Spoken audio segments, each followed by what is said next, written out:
Darbiin El Clasico kaleessa Santiago Bernabéutti Real Madrid fi Barcelona walitti fide injifannoon Real Madrid goolii 2-1 xumurameera.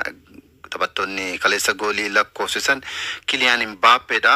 Irra deddeebiidhaan goolii galchaa ture. Haa ta'uutii taphaan ala jedhamee jalaa qameera. Dhumarra garuu daqiiqaa 22 irratti goolii ittiin dursan galchee taansee Jude Bellingham daqiiqaa 43 irratti goolii lammeessoo dabaluudhaan 2-1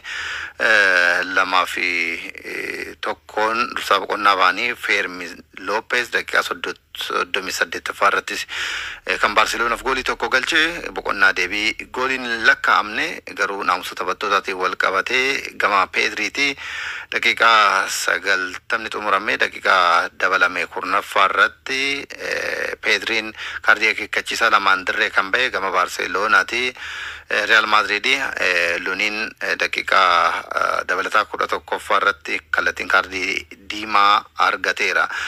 Real Madrid Darbii El Clasico kanaan keessumaa bara dorgommii darbee qabxiin inni galmeessaa ture yaraa ta'uun ni beekama. Taphoota El Clasico waliigala 4 morkateen arfaniinuu Barcelonaadhaan mo'ameera. Kaleessa garuu Real Madrid caalmaa taphaa waliin Xavi Alonsotiin durfamaa irra aaneera. Garaagarummaa qabxii shaampiyoonii dorgommichaa Barcelona waliin qabus gara qabxii 5tti bal'ifatee jira. Kylian Mbappeenis baay'ina goolii liigichaan galchee 11 gaatera.